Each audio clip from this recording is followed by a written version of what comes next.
Now that former FBI Director James Comey has told his story, where do the investigations and the Trump agenda go from here? I don't think it's for me to say whether the conversation I had with the president was an effort to obstruct. No collusion, no obstruction. He's a leaker, but we want to get back to running our great country. We'll discuss Comey's damaging testimony with Republican Party Chair Ronna McDaniel and ask how the Trump White House and the GOP can rebound. It's a Fox News Sunday exclusive. Then, questions still linger about possible links to Russia and whether the president tried to obstruct the investigation. Would you be willing to speak under oath to give your version of 100%. We'll discuss the continuing probes in Congress and by the special counsel with Democrat Jack Reed, who serves on the Senate Intelligence Committee and says he expects President Trump to face a deposition. Plus, British Prime Minister Theresa May tries to hold on to power after losing her majority in Parliament. I will now form a government that can provide certainty and lead Britain forward at this critical time for our country. We'll ask our Sunday panel what it means for the future of Europe and relations between the U.S. and our closest ally. And our Power Player of the Week. Some words of wisdom for the class of 2017. When you don't know what to do, you do nothing. All right now on Fox News Sunday. And hello again from Fox News in Washington. President Trump is claiming victory after former FBI Director James Comey's testimony this week, saying there's no evidence of collusion with the Russians or obstruction of justice. But the president recognizes the investigation isn't over, saying he would 100% testify under oath before the special counsel. Where do the investigations and the Trump agenda go from here? Joining me now, the chair of the Republican Party, Ronna McDaniel. Ms. McDaniel, the president has been tweeting today, and I want to put up one of those tweets. Here it is. I believe the James Comey leaks will be far more prevalent than anyone ever thought possible. Totally illegal, very cowardly. What do you think, the fact that Comey admits that he leaked at least one memo to the press? What do you think that indicates about the former FBI director? I think it shows how questionable his character is, that he would take conversations that he had with the President of the United States, which should be protected under executive privilege, and then he gave them to a friend to leak to the New York Times. I think it proves that the president made the right choice in firing Director Comey, and it brings into great question some of the decision-making he made as FBI director and since. Now, the president on Friday after Comey's testimony said that he viewed that testimony as, quote, total vindication. But in his testimony, Mr. Comey said that the president, he repeatedly said that he lies. He said the president in a private dinner sought a pledge of loyalty, that in an Oval Office meeting, he basically asked Comey to let the Flynn investigation go. Total vindication? Listen, Chris, we have to keep in mind that this is one person's record of what happened. The only two people who know what happened in those meetings are the president and James Comey. So James Comey put forward his memos, his recollection, but that's his version of events. The things that James Comey said with regards to the president, that he's not under investigation, he's never been under investigation, that there's been no obstruction, that there's been no effort to impede the investigation. Those are things we've heard across from many witnesses and many other individuals. So that corroborated exactly what the president's been saying all along. But I take James Comey's testimony as just his version of events, and it's important that we look at it that way. You created an opposition team, an operation inside the RNC this week to defend the president against James Comey. You had 60 staffers who sent out dozens of tweets with the hashtag #BigLeagueTruth. Question, why is it appropriate to set up, in effect, a Trump war room inside the RNC? Well, the RNC is always going to defend the president, but Listen, it's so lopsided out there. There's so much distortion. It's important that we're pushing back on some of the stories that are just fake. And to watch James Comey go in front of the Senate, we wanted to make sure that it's reported correctly. What we learned from him, we learned that as FBI Director, Attorney General Lynch said to him, "We don't like the way you're referring to the Hillary Clinton investigation. Can you please call it a matter?" And he did that. We learned that he leaked memos that he put together from conversations he had with the President of the United States that were protected under executive privilege, and that he leaked them to the press. All of those things should be called into question, and it's up to the RNC to push back. We're going to support the President of the United States. But do you have any concerns as chair of the RNC? Do you have any concerns about tying the party too closely to this president, given all of his political and potentially legal problems? Absolutely not. We support the president 100%. And we are the political arm of the White House, and that's the role the RNC has traditionally played. But I'll tell you, I feel like the coverage has been imbalanced. I feel like the truth is not getting out there. And so we're going to push harder because we want to make sure that the American people are hearing a different narrative and the right the right version of what's happening. Now, you say you're going to push harder. There are a couple of investigations, several investigations going on. You've got the Senate Intelligence Committee, the House Intelligence Committee. You say that you have confidence in the special counsel, Robert Mueller, but former Speaker Newt Gingrich tweeted this: Republicans need to focus on closing down independent counsel because it clearly isn't independent. Do you support that, closing down the special counsel? I'm not going to get into what the special counsel should or shouldn't do, or if it should go on. What I will say is the Trump administration is complying 100%. They want this done. They want to move on. Listen, the Democrats have a playbook, Chris. We know it. It's resist, obstruct. We've seen them do it at every level, resisting the president on things like helping the American people in Obamacare. You've seen obstruction with things as critical as a Supreme Court nominee that they knew was highly qualified in Neil Gorsuch. And now it's throw doubt on the administration. Open as many investigations as possible. Cloud the administration as much as possible because they're trying to run out the clock to 2018. That is their playbook. We know it. Here's what we found from James Comey. The president's never been under investigation. There's been no obstruction. No one's been asked to impede. Comey didn't say that. He said that's up to the special counsel. Yeah, in his testimony, though, he said he'd never been asked to stop the investigation by the president. He said that. He said, were you directly asked to stop the investigation? He said no. To me, that's no obstruction. So we learned a lot from James Comey that these investigations are going to keep going forward if the Democrats have their way. The American people want it to stop. The Trump administration is working 100% cooperating with all of these investigations, but it needs to end. This is a fishing expedition to try and run out the clock for the Democrats, hoping to make gains in 2018. Are you calling for an end to the Senate and House Intelligence Committee investigations? I'm calling for an end to the investigations about the President Trump's campaign colluding with the Russians. There's been no evidence of it. I don't think that should continue. Of course, we need to figure out what Russia did with regards to the election. The president has said that. But not yet do you have a single senator saying that there is definitive evidence that there's been any collusion between the Trump campaign and the Russians. That needs to stop. And when it comes to the special counsel, do you believe that that investigation, specifically on the issue of possible collusion between the Trump campaign and the Russians, do you think that should stop?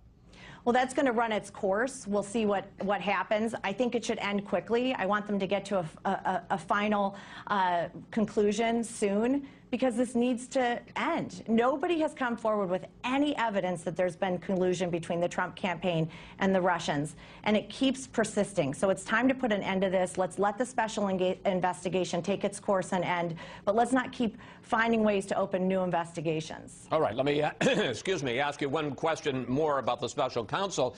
President seemed to make a pledge, a promise in the news conference on Friday. Should he keep his promise and testify under oath before the special counsel?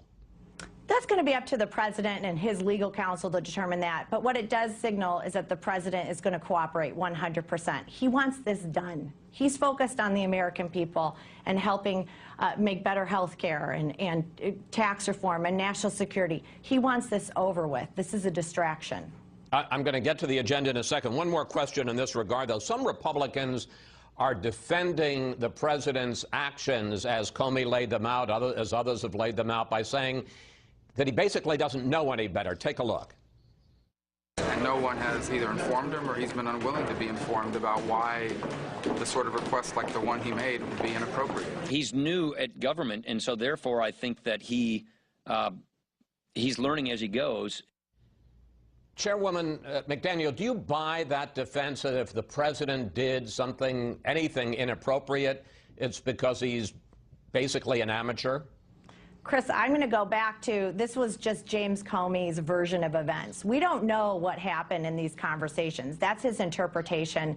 I take the president at his word, but that's just one person's version of events. The president knows what he's doing. And let's go back to what James Comey even said. Say his version is true, and he said, the president said, I hope you let this go. Listen, I'm a mom of kids. There's a difference between saying, I hope you do your homework, and go do your homework. Donald Trump, President Donald Trump, is someone who speaks definitively. He's somebody who, when he talks to you, you know what he means. So, again, this is all James Comey's version of events, and we've got to look at it that way. As you said, the president wants to end all of this, to get on with his agenda, to help the American people. Here was the reaction, though, this week from House Democratic leader Nancy Pelosi. How dare the Republicans and the president to say this investigation into the integrity of our elections and our government is an impediment to our getting our agenda through. What agenda? Show us the jobs. Show us the agenda. Where are the bills?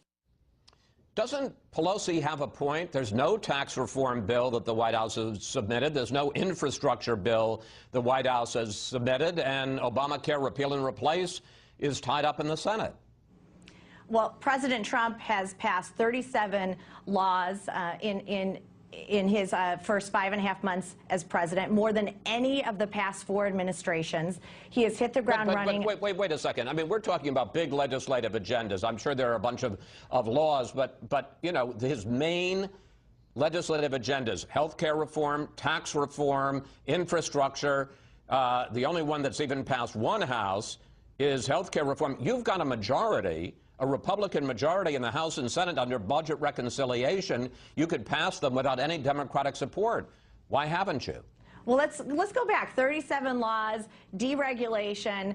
He's restored our standing as a global leader across the world with his foreign trips and his decisive actions in Syria. But let's go back. Health care, tax reform, infrastructure. These are huge issues. They don't just happen overnight. We're 5.5 months in.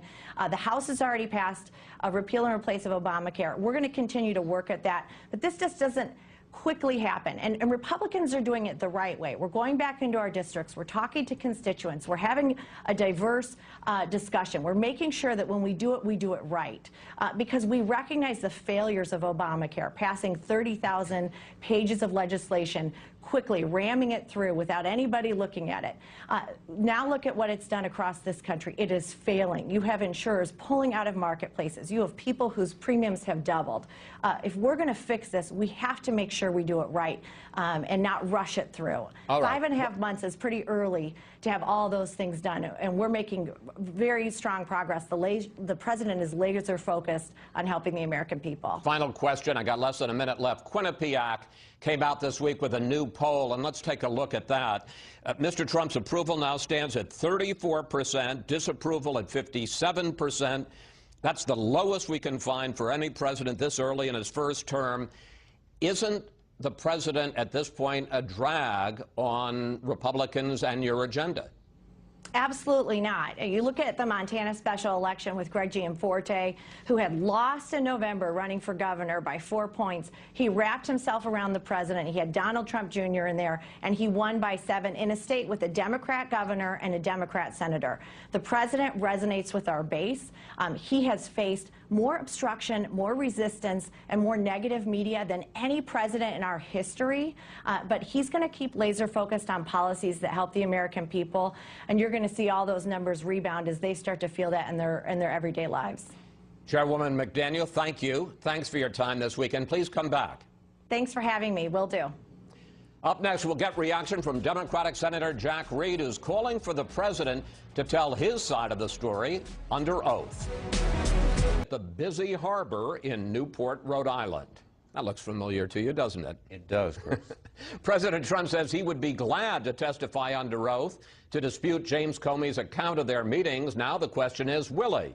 Joining me is Jack Reed, the top Democrat on the Senate Armed Services Committee, who also serves on the Senate Intelligence Committee, the senator who is from Rhode Island and Newport. Welcome back to Fox News Sunday. Thanks, Chris, very much. Let's start with the president's pledge in the Rose Garden on Friday to tell his side of his conversations with James Comey. Here he is. Would you be willing to speak under oath to give your version of those events? 100%. If Robert Mueller wanted to speak with you about that, I would be glad to talk tell him exactly what I just told you, Joe. Senator, before that, you said you thought that the president should face a deposition. Are you willing to take yes for an answer?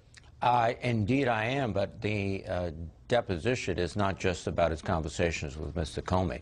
There's issues with respect to his conversations with Director of National Intelligence Dan Coats, Admiral Rogers, the NSA director, his relationships with Manafort. By the time the special prosecutor, Mr. Mueller, is ready to depose or ask the president to speak under oath, there'll be a myriad of questions. So what I don't want to see is simply, well, I just said I talk about Comey. I'm not talking about anything else. To resolve this situation, he has to be prepared to speak on all these matters. Would you also like to see the president testify under oath before Congress? Well, that raises the issue of separation of powers, frankly. And at that point, I think there's the history would suggest that that's not done often. The special prosecutor, Mr. Mueller, is the person that is charged to conduct this investigation, and I believe he's the appropriate individual to conduct, through his staff, these investigations. In his testimony, James Comey acknowledged that he had repeatedly told the president that he is not a target of an investigation with regard to collusion with the Russians. Here's one instance. We briefed the congressional leadership about what Americans we had opened counterintelligence investigation cases on, and we specifically said the president is not one of those Americans. Given the fact that this investigation clearly puts the president under a cloud and hinders his ability to do his job, does Congress, and including Democrats, do you feel a need to wrap up this investigation as quickly as possible? And what do you think of what the Republican National Committee Chairwoman, Ms. McDaniel, just said, which is that when it comes to collusion, you should stop your investigations? Well, no, I don't think that's at all appropriate. I think the special prosecutor has to look at all the different aspects of this investigation, and there are multiple. Manafort's actions while he was chairman of the Republican committee, the Trump committee. Paul Manafort, who was campaign manager. Exactly. All these things. It goes back, Carter Carter Page, all of these people. And then he has to come and I think present the president with a list of questions that only the president can answer. And the president should answer truthfully under oath to those questions. Well, what about the suggestion, because she said that the special counsel should go ahead, but what about Ms. McDaniel's suggestion Congress should wrap it up? Well, no. We have a separate obligation, the Intelligence Committee, on a bipartisan basis. And what's remarkable, this is truly bipartisan. Senator Burr, the chairman, Senator Warner, the ranking member, we're conducting investigations because I think one thing that the president continues to diminish, which I think is unfortunate, is the fact that the Russian government, at the highest level, deliberately interfered with our election in 2016. And according to all of our experts in the intelligence community, they're coming back with more force in 18 and 20. We have to, as a legislative matter, find out what they did, why they did it, how we can prevent it. Do we need statutory improvements? Do we need to empower our agencies to do something else?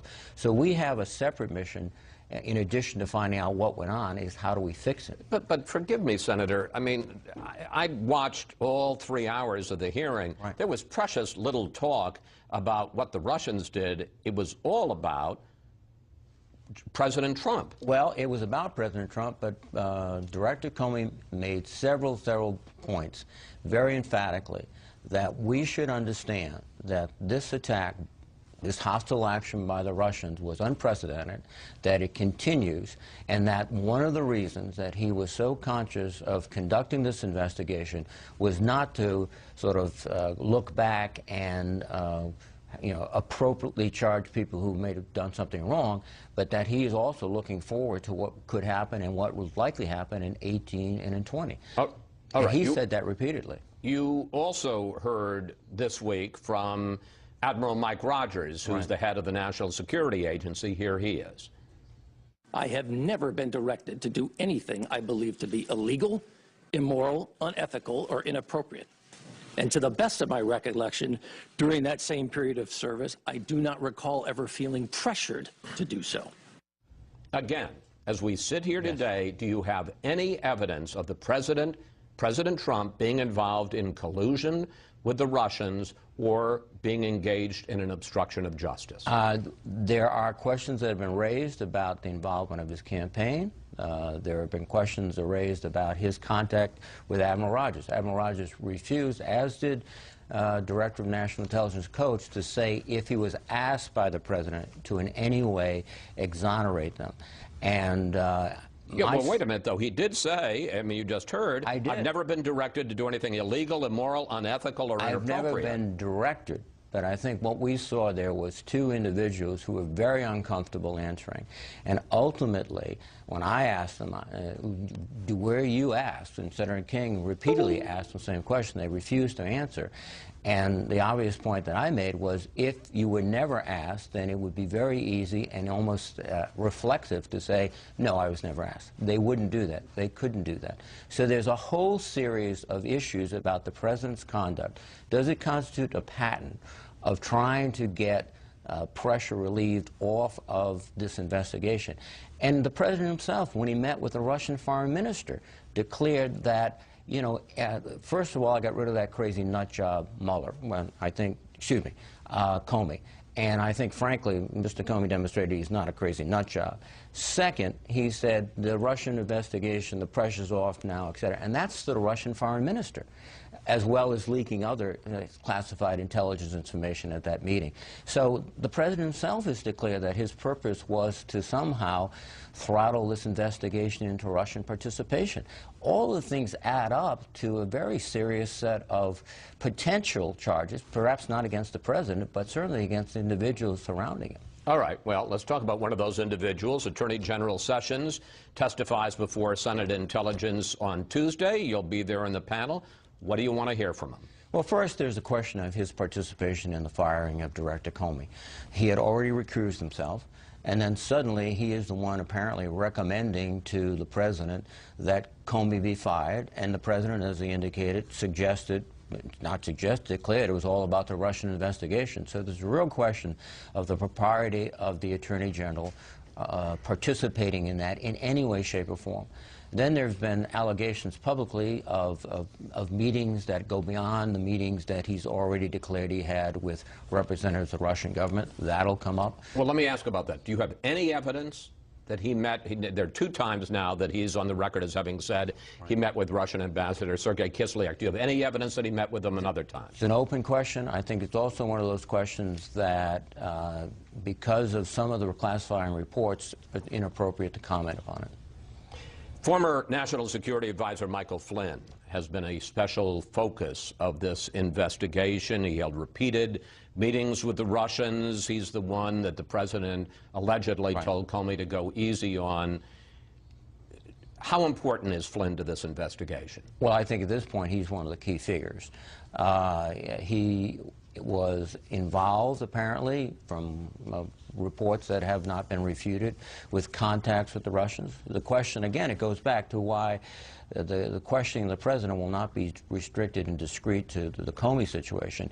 You know, what did General Flynn tell the President? Was he directed by the President to initiate these conversations? Were these appropriate conversations? But I think General Flynn is someone who is the key focus of the investigation now. Not the exclusive focus, but the key focus. the key focus? Well, I think so, because I think working through General Flynn, they will develop other possible connections, other possible leads. And again, it appears, and I think, again, former FBI Director Mueller is probably the best person to do this investigation. He is taking a very broad view, but I think it begins simply because in terms of sort of the timing, the dismissal of General Flynn as National Security Advisor triggered a lot of this interest, a lot of the investigations. Comey was working to make sure that that investigation was going forward. Finally, I've got 30 seconds left. Yes. Will this investigation on the Hill with the special counsel, will it still be going on a year from today? I hope not. It certainly is not going to be resolved in a few weeks or a few months, because, and I think the pace will be set by Special Prosecutor Mueller. He will be the one that will drive sort of the timing of this case. Senator, thank you. Thanks for joining us. Always good to talk with you, sir. Thank you, Chris. Up next, we'll bring in our Sunday group, including former Speaker Newt Gingrich, to discuss his idea to shut down the special counsel. Plus, what would you like to ask the panel about Comey's testimony and what it means for the president? Just go to Facebook or Twitter at Fox News Sunday, and we may use your question on the air. And kicking superior officers out of the Oval Office, looking the FBI director in the eye and saying, hope you'll let this go. I think if the agents, as good as they are, heard the President of the United States did that, there's a real risk of a chilling effect on their work. The President never, in form or substance, directed or suggested that Mr. Comey stop investigating anyone. A sharp disagreement between James Comey and President Trump's lawyer, Mark Kasowitz, over whether the president wanted the FBI to shut down its investigation of former National Security Advisor Michael Flynn. And it's time now for our Sunday group, GOP strategist Karl Rove, Charles Lane of The Washington Post, former Democratic Congresswoman Donna Edwards, and former Speaker Newt Gingrich, author of the upcoming book, Understanding Trump, out this Tuesday. That must be a long book. It's interesting. I'm sure it is. Speaker Gingrich, I want to speak to you about something else, though, and I want to start with your tweet that I discussed earlier with Republican Chairwoman Ronna McDaniel. Here it is up on the screen again. Republicans need to focus on closing down independent counsel because it clearly isn't independent. What's your reasoning, and wouldn't that really look like an obstruction of justice? Well, first of all, look at what Comey said.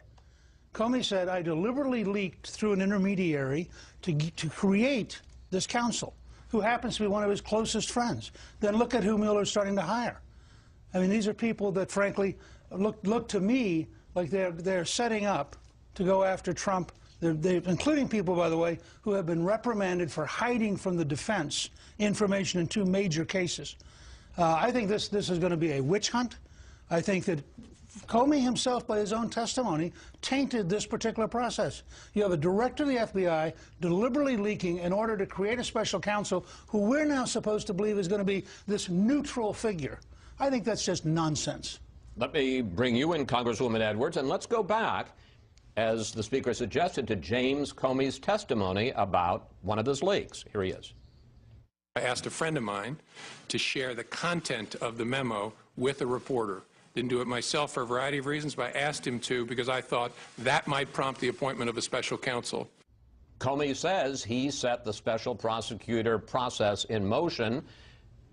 Taking the word that was used by the Speaker, does that taint it? No, it doesn't taint it at all. And in fact, I think it's really shocking that the Speaker and others are challenging the credibility not just of James Comey, but also of the special counsel Mueller. I mean, nobody on Capitol Hill has been questioning the integrity and the independence of the special counsel, and I think it was appropriate. I mean, James Comey heard the president say things that were untrue and there were mischaracterization of their meetings, and he put out in the public sphere not classified information that he had prepared, and it wasn't a leak, into the public sphere. And I think it's appropriate for the special counsel to look into that, to investigate that. That's why the special counsel is in place. Carl? Well, I thought it was interesting. You played the piece of tape of Comey saying, if this got out, that the president said to me in the Oval Office, I hope you can let this thing go, that it would have had a chilling effect on the FBI agents. Because Comey proceeded to talk about the incident widely within the FBI, widely enough in the FBI that... Well, not the investigating officers, just with his top Well, staff. but widely enough within the top staff of the FBI that it got printed in the New York Times on the 11th of May. So, or no, excuse me, before that, before the president's tweet. That supposedly provoked that was him. the loyalty pledge, but anyway. Right. But to this question of Mueller and whether or not he should... Look, I think it would be a huge mistake to try and shut down the special counsel. This would leave the Trump administration, the Trump presidency, under a cloud till the very last day and make it an ongoing issue. I do have confidence in Mueller. The question is Robert Mueller Patrick Fitzgerald or not? Is he going to look for an underlying act and focus on the underlying act? Yeah, we should point out Patrick Fitzgerald was the special counsel in the case about Valerie Plame and the leak of that information. And the day that he took his responsibility, he knew exactly who had leaked her name, Richard Armitage, Undersecretary of State. He knew she was not a covered person, that there was no underlying effort. Chuck's paper, when they found out, when it was several years later, revealed that it was Richard Armitage, said, well, why did we even go through all this exercise? Because everybody knows Richard Armitage had no axe to grind. But he ground an axe for a long period of time trying to find people that he could indict on the fact that they had said one thing that he could get them on, and he got Scooter Libby on the fact that he had not, that he said... Let me just move on, because I don't want to talk about Scooter Libby. I will say you were also a target, and you ended up spending a whole pile of money on private legal fees. Wait, let me just bring in Chuck so we're all here. Go ahead.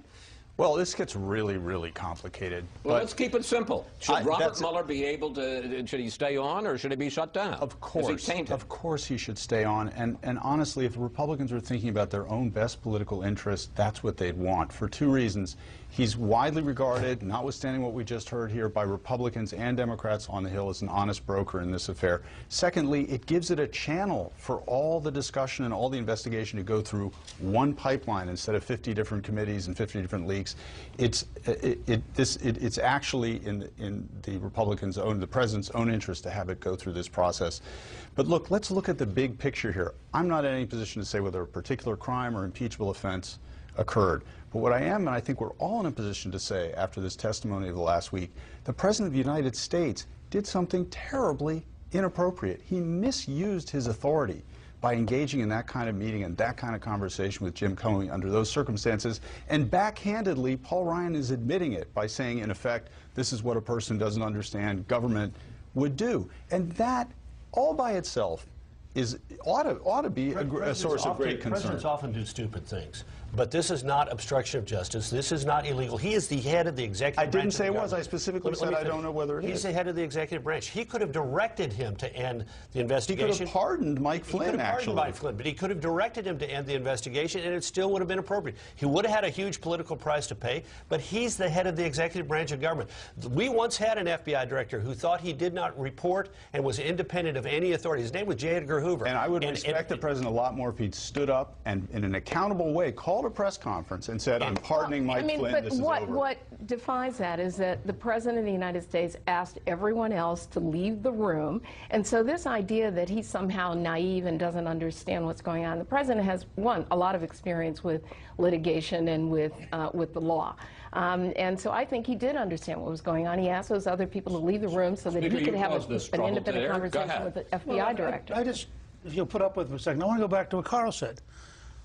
The special counsel in the Bush years locked up a New York Times reporter for 85 days to get her to testify. This is the Valerie Plame investigation, the leak. I just want to explain it to 85 days, a reporter's locked up to get her to testify to something she later writes a book saying was a lie, that she did under enormous pressure. I distrust independent counsels. I think that the people Mueller's bringing in are dangerous people, and any Republican who thinks this counsel is going to be neutral is crazy. It would be like expecting the Post or the New York Times to be accurate.